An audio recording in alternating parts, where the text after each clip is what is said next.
Hi offices. இந்த வீடியோவில் நாம் டிஎன்பிஎஸ்சி குரூப் 4 பாலிட்டியில் நிதி ஆணையம் பார்க்கலாம். அதாவது பொருளாதாரம், எக்கனாமிக்ஸும் பாலிட்டி ரெண்டுதுலேயும் இந்த கொஸ்டின்ஸ் எல்லாம் இடம்பெறும். நிதி ஆணையம் எந்த பிரிவின் படி அமைக்கப்பட்டது, ஆர்டிக்கல் படி அமைக்கப்பட்டது அப்படின்னா பிரிவு 280 படி அமைக்கப்பட்டது தான் நிதி ஆணையம். இதில் ஒரு தலைவர் ப்ளஸ் 4 உறுப்பினர்கள் இருப்பாங்க. குடியரசுத் தலைவரால் தான் நியமிக்கப்படுகிறார்கள். நிதி ஆணையத்தில் ஒரு தலைவர் 4 உறுப்பினர்கள் கொண்டது நிதி ஆணையம். குடியரசுத் தலைவரால் தான் தலைவரும் உறுப்பினர்களும் நியமிக்கப்படுகிறார்கள். நிதி ஆணையத்துடைய பணிகள் என்ன? நிதி ஆணையத்துடைய பணிகள் என்ன அப்படின்னா மத்திய மாநில அரசுகளிடையே நிதியினை பகிர்ந்து அளித்தல், மத்திய மாநில அரசுகளிடையே நிதியினை பகிர்ந்து அளித்தல், அப்புறமா அரசின் திட்டங்களுக்கு தேவையான நிதிகளை மானியம் உட்பட அளித்தல், அரசின் திட்டங்களுக்கு தேவையான நிதிகளை அளித்தல், குடியரசுத் தலைவர் விரும்பினால் அவருக்கு நிதி பற்றிய ஆலோசனைகளை வழங்குவார். யார்? நிதி ஆணையத்துடைய தலைவர். நிதி ஆணையம் குடியரசுத் தலைவர் விரும்பினாங்கன்னா அவருக்கு நிதி பற்றிய ஆலோசனைகளையும் வழங்குவாங்க.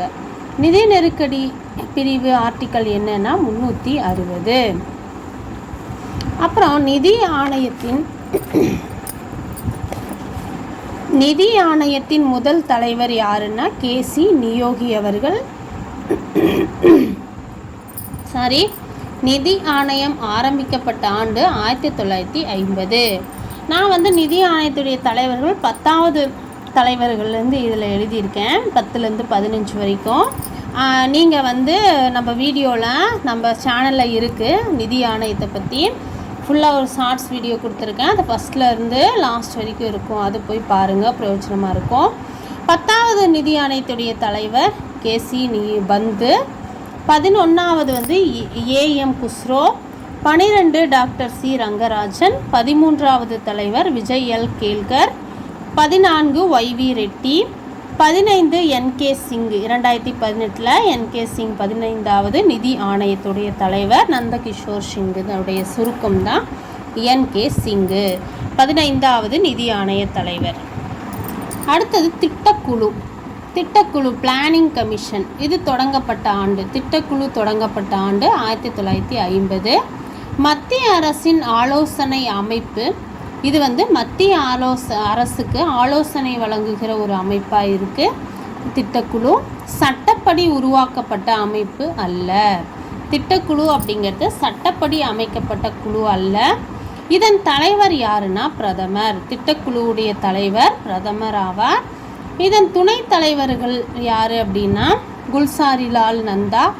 அவர் தான் முதல் தலைவராக இருந்தார். அதாவது திட்டக்குழுவுடைய முதல் தலைவர் யாருன்னு கேட்டாங்கன்னா குல்சாரிலால் நந்தா. அதுக்கப்புறம் 2வது தலைவர் மாஸ்டெக் சிங் அலுபாலியா தான் 2வது தலைவர் திட்டக்குழுவுக்கு இருந்தாங்க. திட்டக்குழுவுடைய பணிகள் என்ன அப்படின்னா தனி மனித மற்றும் தேசிய வருமானத்தை உயர்த்துதல், உணவு உற்பத்தியில் தன்னிறைவு, வேலை வாய்ப்புகளை அதிகப்படுத்துதல், வறுமையை அகற்றுதல், தொழில் வளர்ச்சி மற்றும் ஏற்றுமதியை அதிகரித்தல், விலைவாசியை கட்டுப்படுத்துதல். திட்டக்குழு இதெல்லாம் இந்த இப்போ நம்ம பார்த்தோம்ல விலைவாசியை கட்டுப்படுத்துதல் வரைக்கும் திட்டக்குழுவுடைய பணிகள். திட்டக்குழு கலைக்கப்பட்ட நாள் 17/8/2014 திட்டக்குழு கலைக்கப்பட்டுச்சு. பிரதமர் மோடி அவர் பிரதமரான டேட் 17/5/2019. ஏன்னா திட்டக்குழுவுடைய தலைவர் பிரதமர் தானே, அதனால தான் அவருடைய டேட் எழுதியிருக்கேன். திட்டக்குழு கலைக்கப்பட்ட நாள் 17/8/2014. அதுக்கப்புறம் நிதி Aayog national institution for programming India ஆரம்பிக்கப்பட்ட ஆண்டு ஜனவரி 1, 2015 தான் நிதி ஆயோக் ஆரம்பிக்கப்பட்டது. இது அரசியலமைப்பு சட்டப்படி உருவாக்கப்பட்ட அமைப்பு அல்ல. திட்டக்குழு போலவே நிதி ஆயோக்கும் அரசியலமைப்பு சட்டப்படி உருவாக்கப்பட்டது அல்ல. இதனுடைய நோக்கம், நிதி ஆயோக்குடைய நோக்கம் விரைவான பொருளாதார வளர்ச்சி. நிதி ஆயோக்குடைய நோக்கம் விரைவான பொருளாதார வளர்ச்சி. அதுக்கப்புறம் இதன் கோட்பாடு, நிதி ஆயோக்குடைய கோட்பாடு என்னென்னா டீம் இந்தியா. உறுப்பினர்கள் யாரெல்லாம் அப்படின்னா தலைவர், பிரதமர். தலைவர் வந்து ஒரு நிதி ஆயோக்குடைய தலைவர் பிரதமர் தான். துணைத் தலைவர் யாருன்னா ராஜீவ்குமார். நான் அப்போ இருந்ததுன்னு நான் எழுதியிருக்கேன், இப்போ பார்த்துக்கோங்க. தேசிய அபிவிருத்தி திட்டம் 1952, தேசிய நீட்டிப்பு திட்டம் 1953. இதுவும் நோட் பண்ணிக்கோங்க. தேசிய அபிவிருத்தி திட்டம் 1952, தேசிய நீட்டிப்பு திட்டம் 1953. அதுக்கப்புறம் முதன்மை செயல் அதிகாரி யார் அப்படின்னா அமிதாப் காந்த். அதாவது சிஇஓடைய முதன்மை செயல் அதிகாரி அமிதாப் காந்த். முழு நேர உறுப்பினர்கள் எத்தனை பேர் இருப்பாங்க அப்படின்னா 4 பேர் இருப்பாங்க. அனைத்து மாநில யூனியன் பிரதேச முதல்வர்கள் நிர்வாகிகளும் இருப்பாங்க. பகுதி நேர உறுப்பினர்களாக இவங்க யார் இருப்பாங்க? முழு நேர உறுப்பினர்கள் 4 பேர். அனைத்து மாநில யூனியன் பிரதேச முதல்வர்களும் நிர்வாகிகளும். பகுதி நேர உறுப்பினர்கள் யாரெல்லாம்னா நிதி அமைச்சர், உள்துறை அமைச்சர், வர்த்தகத்துறை அமைச்சர், வேளாண்மை மற்றும் விவசாய மேம்பாட்டுத்துறை அமைச்சர். இவங்க 4 பேரும் பகுதி நேர உறுப்பினர்களாக இருப்பாங்க. அடுத்தது நாம் தேசிய வளர்ச்சி குழு என்டிடியை பற்றி பார்க்கலாம். இது தொடங்கப்பட்ட என்டிடி தொடங்கப்பட்ட வளர்ச்சி குழு, தேசிய வளர்ச்சி குழு தொடங்கப்பட்ட ஆண்டு ஆகஸ்ட் 1952. அரசியல் அமைப்பு சட்டப்படி உருவாக்கப்பட்ட சட்டம் அல்ல. இதுவும் அரசியலமைப்பு சட்டப்படி உருவாக்கப்பட்ட குழு அல்ல. இதன் உறுப்பினர்கள் பிரதமர் தான் தலைவர். இதுக்கும் பிரதமர் தான் தலைவராக இருக்கார், தேசிய வளர்ச்சி குழுவுக்கும்.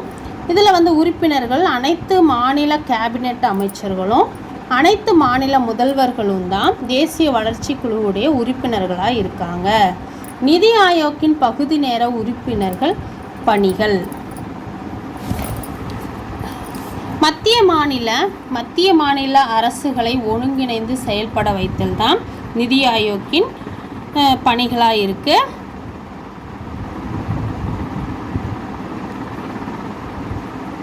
வருடம் 2 முறை திட்டங்கள் செயல்பாட்டு குறித்து ஆய்வு செய்தல். அதாவது நிதி ஆயோக்கில் இருக்கிற பகுதி நேர உறுப்பினர்கள் தேசிய வளர்ச்சி குழுவிலையும் இருக்காங்க. இந்த தேசிய வளர்ச்சி குழுவுடைய பணிகள் என்ன அப்படின்னா மத்திய மாநில அரசுகளை ஒருங்கிணைந்து செயல்பட வைத்தல், வருடம் 2 முறை திட்டங்களை செயல்பாடு குறித்து ஆய்வு செய்தல். இதுதான் தேசிய வளர்ச்சி குழுவுடைய பணிகள். அதுக்கப்புறம் 5 இயர் பிளான் உருவான விதம்.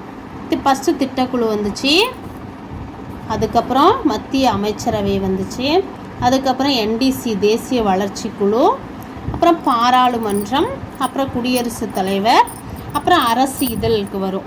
அதுக்கப்புறம் இந்திய திட்டமிடுதலின் வரலாறு. இந்திய திட்டமிடுதலின் வரலாறு பார்க்கலாமா? 1934 எம் விஸ்வேஸ்வரய்யா செப்டம்பர் 15 அவருடைய பிறந்தநாள் பொறியாளர் தினமாக கொண்டாடப்படுகிறது. 1934 செப்டம்பர் 15. இந்தியாவிற்கான திட்டமிட்ட பொருளாதாரம் என்ற நூலில் முதலில் 10 ஆண்டு திட்டத்தை உருவாக்கினார். எனவே இவர் இந்திய திட்டமிடுதலின் தந்தை என அழைக்கப்படுகிறார். இவர் விஸ்வேஸ்வரய்யா எழுதின இந்தியாவிற்கான திட்டமிட்ட பொருளாதாரம் அப்படிங்கிற தம்முடைய நூலில் அவர் 10 ஆண்டு திட்டத்தை உருவாக்கினார். அதை ஃபஸ்ட்டு அதனால தான் இந்திய திட்டமிடுதலின் தந்தை என அழைக்கப்படுகிறார் எம் விஸ்வேஸ்வரய்யா. அப்புறம் 1938 ஜே நேரு தலைமையில் தேசிய திட்டக்குழு ஆரம்பிக்கப்பட்டது. 1938 நேரு தலைமையில் தேசிய திட்டக்குழு ஆரம்பிக்கப்பட்டுச்சு. 1944 பம்பாயைச் சேர்ந்த 8 தொழில் அதிபர்கள் நாட்டின் தொழில் முன்னேற்றத்திற்காக 15 ஆண்டு திட்டம் உருவாக்கினாங்க. 15 ஆண்டு திட்டத்தை உருவாக்கினவர்கள் யாருன்னா பம்பாயைச் சேர்ந்த தொழில் அதிபர்கள் 1944. அப்புறம் 1944 எஸ்எம் அகர்வால் காந்திய திட்டத்தை கொண்டு வந்தாங்க. 1944 எஸ்எம் அகர்வால் அவர்கள் காந்திய திட்டத்தை கொண்டு வந்தாங்க. அதுக்கப்புறம் 1945 எம்என் ராய் மக்களின் திட்டம் அப்படிங்கிறத கொண்டு வந்தாங்க. 1945 எம்என் ராய் மக்களின் திட்டத்தை கொண்டு வந்தார்கள். அடுத்து 1950. 1950 ஜெய்பிரகாஷ் நாராயணன் என்பவர் சர்வோதயா திட்டத்தை கொண்டு வந்தார். 1950 ஜெய்பிரகாஷ் நாராயணன் என்பவர் சர்வோதயா திட்டத்தை கொண்டு வந்தார். வீவர்ஸ், அடுத்த வீடியோவில் நம்ம 5 ஆண்டு திட்டங்களை பற்றி பார்க்கலாம். நன்றி, வணக்கம்.